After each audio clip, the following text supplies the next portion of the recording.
It was supposed to be a lazy Saturday. I was curled up on the couch in my old hoodie and pajama pants, halfway through a new video game and planning to do absolutely nothing. But that fragile peace shattered when someone started banging on our front door like it owed them money. I flinched so hard, I almost launched my controller into the ceiling. When I peeked through the peephole, two guys in wrinkled polos with HOA inspector patches that looked like they were slapped on during lunch break stood there. One held a clipboard, the other fiddled with a fake-looking earpiece like he was auditioning for a spy movie. I considered ignoring them, but curiosity won. Maybe there was a real emergency. I cracked the door open. The taller guy shoved his foot in the gap and barked. Mandatory inspection. HOA orders. No warning, no email, no notice. Still foggy from sleep, I muttered. Are you sure? I didn't hear anything about this. Clipboard guy flipped through blank pages and smirked. Standard procedure, he lied. Then, without waiting, they pushed past me into the house like they owned the place. That's when my gut twisted. One marched toward the bedrooms while the other poked at our light fixtures. They weren't writing anything down, just rifling through drawers, opening closets, testing doorknobs. One of them jiggled the locked basement door, muttering something about code compliance. That's when it hit me. This wasn't an inspection. It was a burglary disguised as one. I remembered the silent alarm my mom had installed under the kitchen counter, just in case. I needed a distraction. I'll grab my HOA folder, I said, rushing to the kitchen and pretending to rummage through a drawer. My hand slid under the counter. One press. 2. 3. That meant emergency. Downstairs, Mom would see the signal on her security monitors. Clipboard guy wandered into the living room and started turning over small electronics like he was sizing them up for resale. I forced a smile. So what are we inspecting today? Unauthorized pool noodles. He chuckled, caught off guard. Meanwhile, his buddy started kicking at the basement door. Then I saw Ida's Slim Jim in his hand. He was trying to break in. I swallowed my panic. Hey, I called out. You probably don't want to open that. Mold issues. You know, respiratory hazards. The guy just grinned. Won't take long. But he had no idea what was waiting on the other side. Downstairs, Mom was already moving.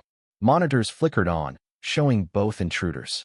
Calm as ever, she threw on her tactical vest, clipped her FBI badge to her belt, and holstered her Glock. She checked her phone 3 taps. Real danger. No more playing nice. From the kitchen, I glanced at my phone. A text from Mom. Stay calm. Showtime in 60. Clipboard guy leaned over the counter, trying to snoop in drawers. Tall guy reared back to kick again. Hey, I said loudly. If you break that door, at least leave a Yelp review, will you? Clipboard guy laughed, but the tension was rising. Then the door flew open, but not because of him. Mom stood there, framed by the dim basement light, weapon drawn, badge gleaming. Federal agent, she barked. Hands where I can see them. The effect was instant. Clipboard guy dropped the tablet like it exploded. Tall guy froze, hands in the air. Backup agents stormed in seconds later, cuffing both men while they sputtered protests. You just broke into a federally surveilled site, Mom snapped. Congratulations, you're being charged with espionage. I leaned against the counter, arms folded. Better than any movie I'd planned to watch. These idiots had picked the wrong house, the only one in the neighborhood rigged with FBI surveillance and protected by a woman who didn't need backup to take down 2 posers with clipboards. After the SUVs rolled out, the house went quiet. I was still clutching my phone, barely able to process what had just happened. One minute I was dodging nonsense about decorative rock violations. The next, Mom had gone full secret agent. She motioned me downstairs, and what I saw made my jaw drop. The basement wasn't a basement. It was a full-blown command center, monitors, maps, files, surveillance feeds. Mom pulled up footage of the fake inspectors casing houses days before. I didn't tell you everything, she said. We've been running a sting on a burglary ring using fake HOA inspections. And thanks to you, we just nailed 2 of their leaders. Turns out, the scam was bigger than anyone realized. The HOA front was a smokescreen for theft, identity fraud, surveillance. They were planting cameras, collecting data, and breaking in when homeowners weren't looking. We found tiny cameras hidden behind curtains, listening devices near the garage, more in the laundry room. It chilled me to think how close we came to being victims. That night, 2 more imposters were caught trying to access another home. The FBI swept the neighborhood. My house became the ops center. And then Mom asked me to help with the next part. Not because they needed me, because the criminals had seen my face. I would help lure them to a decoy house rigged with surveillance. I was bait.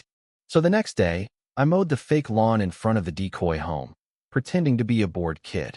When the white van rolled up, my heart pounded. The same cheap uniforms. The same fake smiles. They knocked. No answer. One pulled out lockpicks. My hands were shaking. Then, green light. Agents swarmed. One guy bolted, tackled into a rose bush. The other dropped to his knees. It was over in seconds. And just like that, more evidence. Laptops, fake IDs, burglary tools. We were dismantling the operation, piece by piece. But the worst was still ahead. From confiscated phones, one number kept appearing. Hidden under different aliases, but consistent. It led us to Gregory Hale, a former HOA vice president who had quietly resigned years ago. I remembered him. Always smiling, always too friendly. Turns out, he'd built this entire network recruiting fake inspectors, bribing real HOA officials, creating fake citations, and spying on neighbors. Gregory was arrested without drama. He confessed quickly. Debt had turned him into a criminal architect. He sold out the people he once governed. The fallout was swift. News crews camped on our lawn. Residents demanded answers. At a chaotic town hall, Mom stood up and told them the truth. The real threat hadn't come from outsiders, it came from within. From HOA officials who opened the doors to criminals.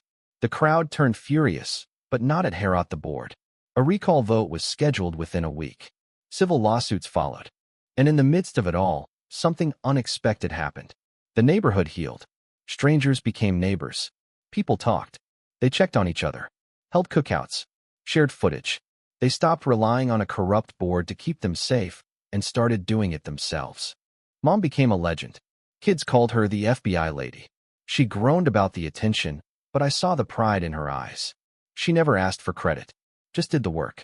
A week later, under the glow of fireworks at a neighborhood block party, she leaned back on the grass beside me, kettle corn in hand, and said, "Not bad for a week's work."